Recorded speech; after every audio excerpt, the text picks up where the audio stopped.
Hello, everyone, and welcome back to the podcast. I'm so excited to have you here. And this is a really fun episode for me because I am again learning about myself, which is super fun. And I get to have a friend on the podcast. So you get to meet my dear friend, Katie. Katie, welcome to the show. Thank you. So excited to be here.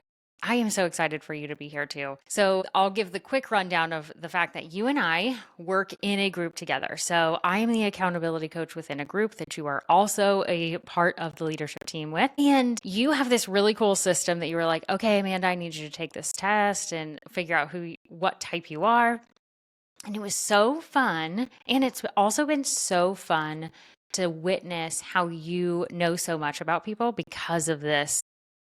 We'll call it a personality test. I don't know if that's really what it is. So, could you give everyone a rundown of who you are, little intro, and what this, can we call it a personality test, is? Sure, yes. So my name's Katie. I started off as a brick and mortar entrepreneur. So I own 3 ice cream shops. Within that business, it is a franchise. So I got exposed to training other franchise owners, and it led into me also going into the corporate world of training. So for the last decade, I've been involved in corporate training, and personality has played a big role in that. So I have used tons of different models, see the value in all of the various different personality models out there. But the one that I use within my business and within client work is a variation of the DISC personality model. So if anyone has kind of experience in the corporate world, that's one that's used very, very frequently. The one that I use is a variation of that just makes it a bit more sticky and intuitive. So it is, instead of getting a letter from the personality assessment, you get assigned a bird. So we can talk about both the DISC model and the bird variation, but I love it because entrepreneurs can use it, and really anyone for the matter can use a personality assessment, right? But entrepreneurs can use it from a self-awareness standpoint. So they really understand their own natural gifts, their strengths, what gives them energy, what drains their energy. So they can really form their business in a way that's going to suit those natural giftings. And then so the self-awareness with any personality assessment is key. But why I love this model is it's super simple, so you then can use it to really improve your relationships with others. So both professionally and personally, you can use this as a shared vocabulary with, if you have a team, with your clients on the fulfillment side, and with your loved ones at home. So that's why I love it. It's a lot of fun. I've had the opportunity to work with it with almost a decade now. Wow, I didn't realize it'd been so long. I mean, you're so well in tuned with it. It's not surprising that it's been so long, but You're that's too kind. really cool that Yes, you've it's a done lot of that. fun. So I originally had used the original disc model within my brick and mortars, and then I got exposed to this variation, and I have the opportunity to go in and train more in the corporate world, large organizations, nonprofits, the U.S. military, various branches. So it's been a lot of fun. And it's just been so fun for me to almost be like a fly on the wall for a little bit before I even knew what mine was, and to watch you interact with a group of people, specifically entrepreneurs, who are doing amazing things in their business and in their life. And so you and I, since we're doing things with this group, you would say, "Oh, Amanda, that person isn't responding this way because of this." And it has been fascinating to see that in real life and how applicable it is. So I just love it. And I really like the birds analogy. So I had heard of the disc before, and I think I'd probably taken it in corporate at some point because I feel like I've taken them all. But for some reason, like you said, the birds is it's stickier. It just worked better for me. So it's really, really cool. Yes, it's so much fun. And the assessment is great. So the organization that hosts this assessment is called Take Flight Learning. And I've had the opportunity to be a certified trainer with them and walk alongside their leadership for a number of years now. So it's been a lot of fun, and it's great to see the impact. I've used it in my own businesses. My husband and I say we would not be married if I didn't know this before I met him. We have total opposite personality styles, and you tend to see opposites attract. So it's just fun to see it in all areas of life. That's so funny. You know, when I was looking through it, thinking we were going to talk today, I was like, I wonder what Michael is. And I was like, I think I know what he is. We're definitely not the same. Opposites attract. They tend Yeah. to. You really see it, especially in when you talk about, you say like first marriages, second marriages. There's tend to be Mm. certain trends based off of personality style. Oh, that's so fascinating. The research behind this must be so fun It is. in relationships. So, to give everyone a context or the context around this, because we can dive into mine, because I'm really just super curious. And that was one of the things that I wanted to talk to you about, but also the overview of the different birds. Sure. Yeah. So if anyone is familiar with the disc model, it is a 4 quadrant model and it directly kind of relates to the 4 lobes of the brain. There are scientific biological backing there. Our personality styles do tend to be very tied to how we are hardwired. It's very difficult to change ourselves and to change others. So it's a 4 quadrant model. In the top corner, you have your D, the dominant style, which you can replace the letter with the bird, the eagle. So the eagle is, if you think of an eagle in nature, they are your big picture thinkers. They are flying high above the treetops, searching for their prey. They see them on the forest floor, they swoop in, they get them, and they're on to the next task at hand. So your eagles are very mission focused. They move very quickly. They are really focused on the bottom line, and their giftings are that quick, decisive action, the confidence to just take the next step. So that's the eagle or the dominant style. And then the next style is your parrot, which we're going to talk a lot about our parrots today because that is one of your styles. And the parrot is the interactive style within the disc model. So they are also kind of the fast-paced big picture thinkers, but they're really people oriented. So they value relationships. They're fantastic at inspiring action in other people, keeping the morale up in organizations. They're also very innovative and very creative, but they love interacting with others. And then you get into the S, which is the supportive style, which is your dove. So if you think of the symbolism of the dove, you think loyalty and peace. That's very similar with, you think of your doves and kind of professional nature. They want to work in and create harmonious environments. So they are really supportive of others. One of their superpowers is that they have great listening skills. They're able to pick up on even like the unspoken kind of hints behind the words that are being used, and pick up on the needs of others and look for opportunities to help. So they are also people oriented, but they're a bit more reserved in comparison to your parrots. And then you have your C in the disc model, and that's the conscientious style. That is your owl. So if you think of the owl in nature, they are also very task oriented, similar to your eagle, like the hunter versus the flock mentality. You can think of the birds. But your owls are like nocturnal, operating behind the scenes. They're still stealth, where they're really getting things done. Very analytical, very observational. They thrive with processes and systems, and they make decisions in logic. So they're really focused on the data. So those are the 4 styles. The reason why I love the birds is because you can explain that so quickly and then kind of run with it, because people already know the key characteristics of those birds. But kind of the other things that you want to keep in mind, both for yourself and when you're interacting with others, is the pace at which we move. So you can kind of look at them like as a grid, and the top you have your eagles and your parrots, and they are your quick action takers. They're a bit more decisive. There's no time like now, so if you present them with an exciting idea, they want to get moving on it right now. Whereas on the flip side, your owls and your doves want to take a bit more time to kind of think through the options, think through the steps, so they're a bit more reserved in the pace in which we move. So that's something that can cause tension both with your loved ones, with your colleagues, with your clients. And then the other way that you can look at is like kind of the hunter versus the flock mentality. So your parrots and your doves, their primary focus is the people, that they're the relationships, whereas your owls and your eagles are really focused on the task. What's the mission at hand? So they really want to dive into the project, and then if there's time to socialize, they will. Whereas on the flip side, your doves and your parrots, they want to establish the rapport before diving in. So this comes up with like how they buy, how they want to be sold to, how they want a product fulfilled on. So you can relate to, if you're the people-oriented style, and say someone's sending you an email and there's not like a greeting, it's just going right into a text, that can like rub you the wrong way. Whereas on the flip side, they may be like, cut out the hope all is well. I just want to get down to business, right? So no one's right or wrong. It's just knowing who you're interacting with and knowing you might be rubbing someone the wrong way, and how to kind of flex your communication to meet their needs.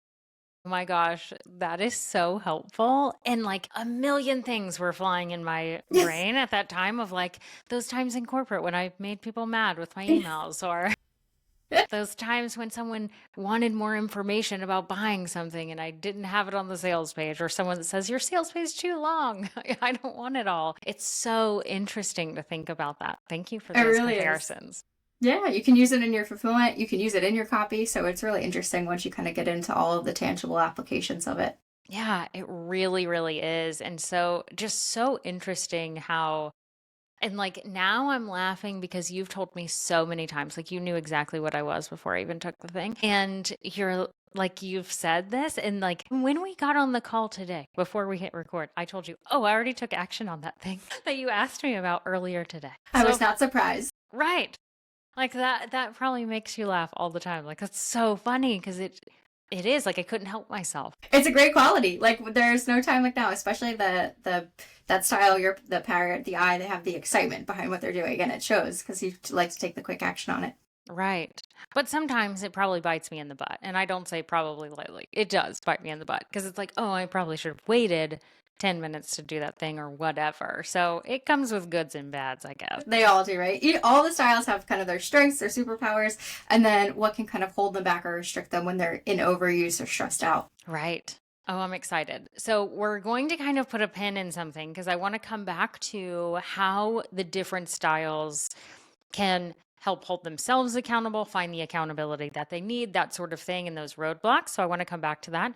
But I'd like to know a little bit more about myself. Yes. So when I looked into this, it was so interesting. One of the things that I thought was very interesting after the data came through of the test was how you get like this is how you are at work and this is how you are somewhere else. And I was like, oh, Yes. mine's different. And like 50% of people are different. Mine's different also. Okay. So actually, I could share the screen. Just would that be helpful? And all like you can say whatever you want, like and show all of my stuff. Like I'm an open book on this podcast, and I like to show. Let me see if this. I don't think it's showing the right thing here. Let me stop sharing. I might be able to open mine. Okay. If you need me to. If not, I have it open and I can talk through it. But what page do you want me to go to? It's page 15. We'll show you the 3 graphs so we could kind of talk through. Okay. Let me share my screen and see if it'll work. Too many things open. And if not, we can just talk through it. I do have it up, so it's okay either way. Okay. You can talk through it and I'll see if I can figure out how to do it. Yep. So on this assessment, one of the reasons why I really love the Take Flight Learning assessment variation of the DISC model is it takes into account both your professional style, because you take the assessment in the professional mindset, but we're also able to pull up what is your natural or private style. So in the results package, which it's a very hefty result that gives you lots of information, it actually gets into the data points and the analytical breakdown of your personality style. So on this page here, you will see the graph 1 is your professional style. So this is essentially your public style, how you present yourself at work within your business. So your professional style, you have the Parrot, and I believe it's 83. Yes. So you have scored an intensity of an 83. So the highest point is your primary style that you'll see on here. And you could have ranged from anywhere as low to a 2 to high as a 98. And we say everyone is a combination of all 4 styles. It's just some are going to show more intensely. So your most intense style is the Parrot or the I style. And you will see professionally, it does come up higher than it does at home, which we'll talk about. So your secondary style is the Dove. So a very people-oriented professionally, and you're serving others, you're helping them remain accountable, so you're helping them achieve their dreams. So I can totally see how that's a natural set for that very people-oriented nature. And then the Eagle, the dominant style, is also scored a 45. So we talk about the 50 line being the midline. That's so close. It just missed being showing there. And the Eagle strength is really about efficiency and taking action. So that didn't surprise me at all because it's a very natural fit to what you're doing as well. So I would say all 3 of those points are just like so close to showing. Mm-hmm. And we refer to the 50 line as the energy line. So the points that are above the 50 are going to fuel you when you're operating in that capacity. The further you get away from the 50, it's going to take more energy from you. So it's not that you still can't do a fantastic job operating in that capacity. You just may notice your professional style, the owl, is the lowest scoring style. So I would just be curious, kind of in the entrepreneurial role, do you feel that if you have to be very analytical, does that take more energy from you than having to be in the Parrot side? Do you feel that shift? Yeah, that's really interesting. So when I think about like being analytical, it's like digging into the numbers. And I actually enjoy numbers, but it's funny, like, but I would say, but it takes more effort for Okay. me, if that makes any sense. Like, I Yep. enjoy knowing, but it's almost more enjoyable for me if someone can tell me the numbers and then I can like do something with that information versus like digging to find it. Totally. Makes total sense. And you still have the equal side, right? So you want to be able to kind of make the decisions based off of the data, but you may not be the one wanting to go and hunt for all of the data points. So Truth. that totally understand that. But then at home, so if you were to look at your graph too, we say this is your natural style. And how we pull this out is all of the responses that you said were least like you filter into graph 2, where all the responses that you said were most like you filter in graph. So even though you took this in the professional mindset, we're able to pull out that private self, because when you tend to dislike something or not associate with something, it's very consistent both at home and at work. So that's how we're able to pull that out. So you can think of graph 2 as your style when you're not worried how others are perceiving you. So that could be you when you're with your closest loved ones. That could be you when you're by yourself. That could be you after a couple of like adult beverages. You just have no filter. So it's essentially your personality style unfiltered and just relaxed. So with yours, the parrot, the eye stays consistent as being your primary style, both professionally and personally. Your the eagle stays very consistent, like the point placement is very similar. Mm-hmm. But your dove relaxes at home and your owl comes up a bit. Like they almost switch positions a little bit. Do you feel, so sometimes in roles where you're serving and client facing, it's like you're giving so much energy that you come home and you don't have to be in that service capacity. So you have the opportunity to relax that point. Yeah. Do you feel that shift? Yeah, that's really interesting. Or like, I've often said, and I had several podcast episodes where like an Enneagram person came on, the human design, like I've been learning about myself so much. So this one is going to be really interesting. And I have said several times that like I can make a decision in my business and I can move forward and I'm not as scared of failure when I take myself like the entrepreneurship hat off. I like am then like, oh, I need to research this more, or I need to like, so that you is see like, that, yeah, that's why that switches. It's so interesting. Yeah, so like even how you make buying decisions can be different, like in a business role versus your personal role. So you can see that play out kind of when you're looking at the graphs. How you handle risk can be different personally versus professionally, because a lot of times when we're buying things, it's also our perception of risk is coming into play. So all of that shift can happen, and a couple things can happen. It can be based off of your kind of experiences in both worlds, or it can be based off of the people that you're surrounded by, the responsibilities that you're responsible for. So like my personality shifts very slightly from home to work as well. So I am the dove, parrot, owl professionally. When I go home, I'm the dove, owl, tiny parrot. So I'm married to an eagle parrot, and we don't need that much parrot energy in our house, but we do need someone to pick up the owl, and it's natural to me, so it just comes up more at home, whereas my parrot relaxes at home. Well, that's so interesting. Yeah, that's so fascinating. I love this. Yeah, so those are the first 2 graphs, and then your third graph is simply an average of the 2, and that's where your result is taken from that filters through the rest of the report. So you'll see that your graph 1 and graph 2, the shift kind of canceled out your secondary style, so that's why you only see the parrot reflected. But I would just keep in mind the intensity is going to still filter in through your report, but just know that both your eagle and your dove are so close to being represented as well, 48 and 46. So it does not take much energy for you to access all 3 of those styles. Oh, that's so fascinating. So fascinating. I love this. Is there anything else about my results that you were like, oh, I need to make sure to tell her this?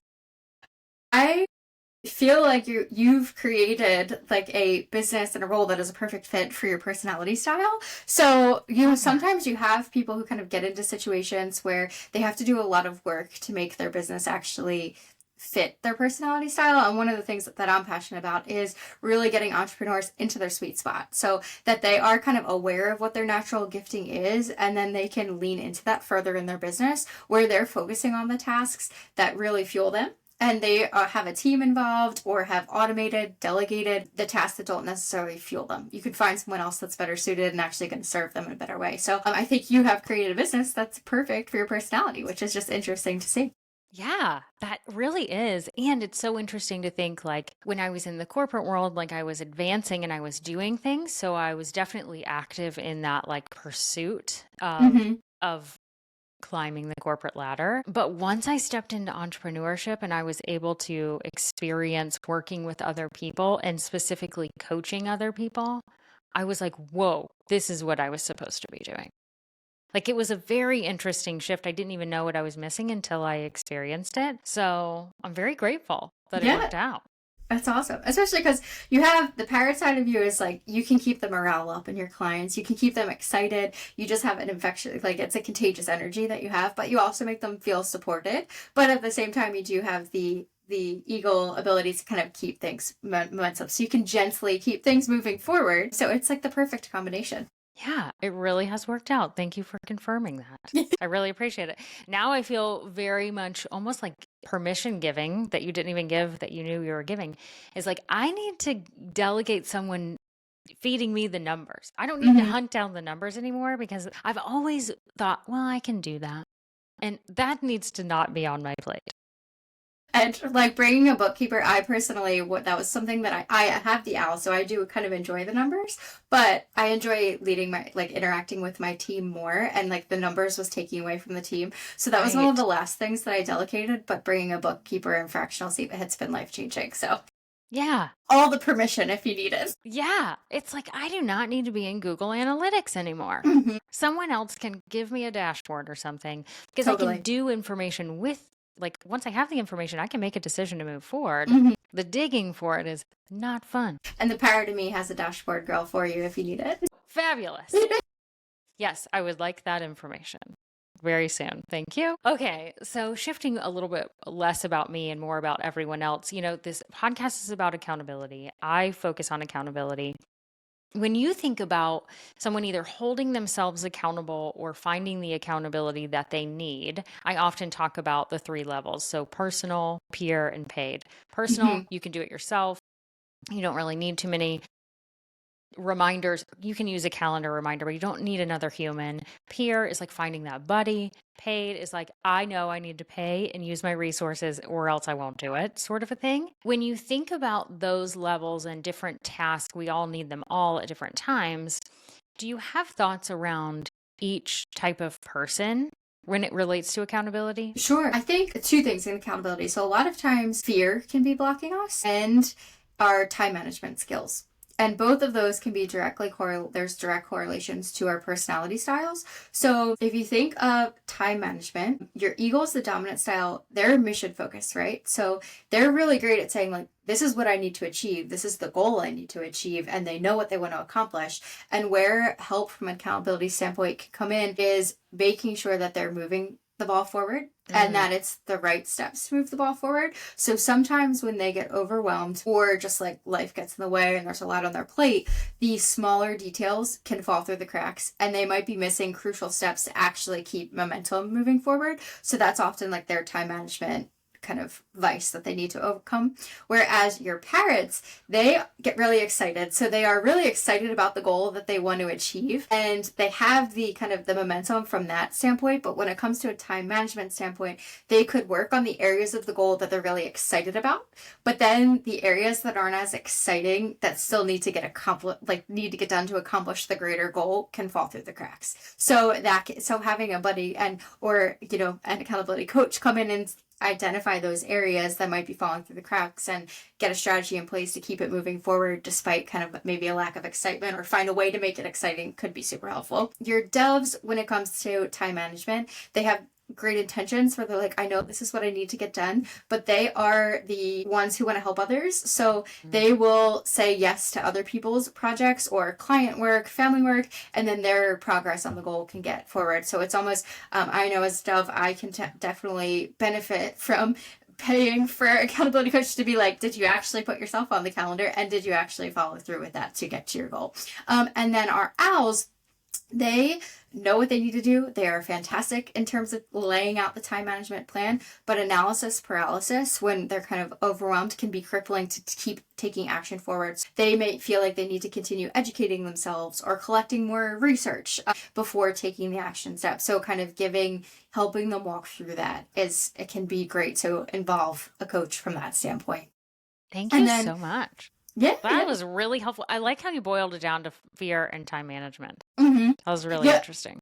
We can talk a little bit more about fear. It often comes into like how you're perceiving risk as well. But so if you think of the eagle, they're so focused on the mission, the fear of failure can be something that stops the momentum at time, because they're craving freedom. So that on the flip side, they can be fearing like, well, what if this doesn't happen, or what if this doesn't lead to the result? Also, kind of the perception can play into there. And then the parrots, they are people, right? So they love their relationships. So the fear of rejection can be something that stops them from taking action moving forward, or disapproval.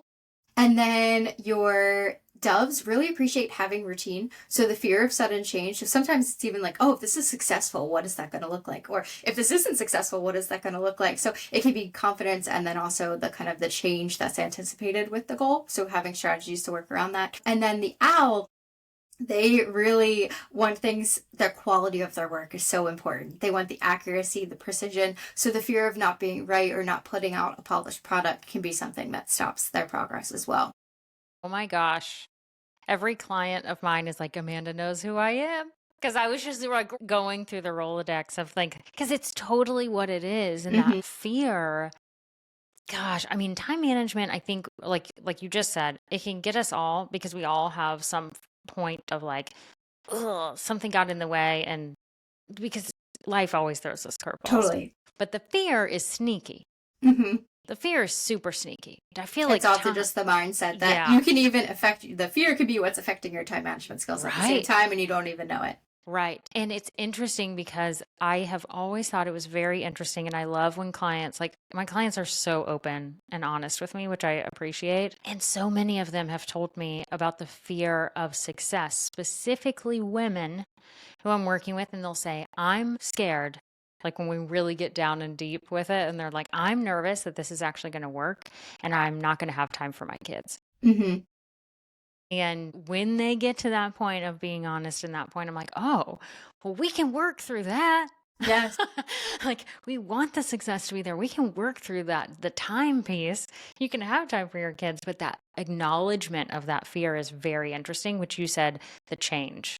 Totally. And just a testament to you have cultivated the space for people to be honest, because they're not going to make progress if they aren't really honest, and those are deep things to dig into. Right. So that's why it is super helpful to be doing it with someone.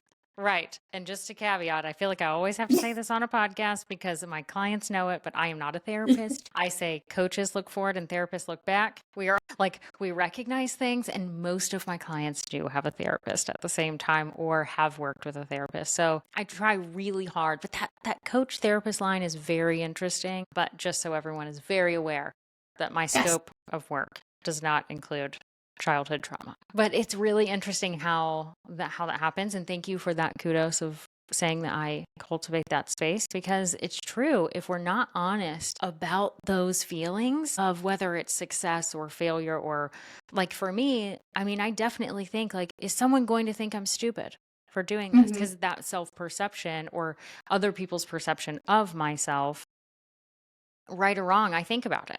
And I'm just grateful that I've been able to move past it most of the time. Totally. I can relate. As a people-oriented person, it's always a work in progress.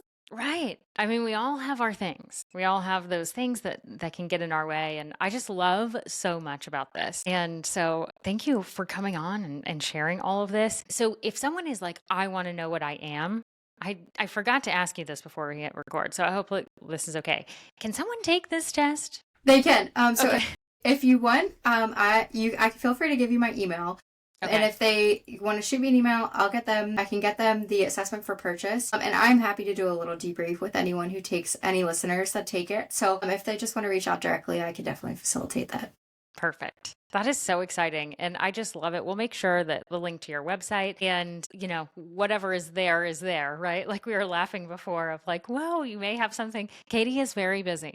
So that the answer is Katie is busy and we can't all get to her, but I'll make sure to link all the things as well. Thank you so much. You're welcome. And so what would you tell someone? I always like to give an actionable step. This is probably the eagle in me, right? Of like, I want everyone to take action after Yes. they listen. And so maybe someone isn't taking the test or whatever. What is something that someone could do with this, like skimming the surface information about personalities and how they can move forward? Sure. So I would say try to identify if you fall more towards the people or the task side. Or towards the fast pace of the road. If you look at a 4 quadrant, you can kind of identify where you're falling. And then like identifying the strengths that come with that.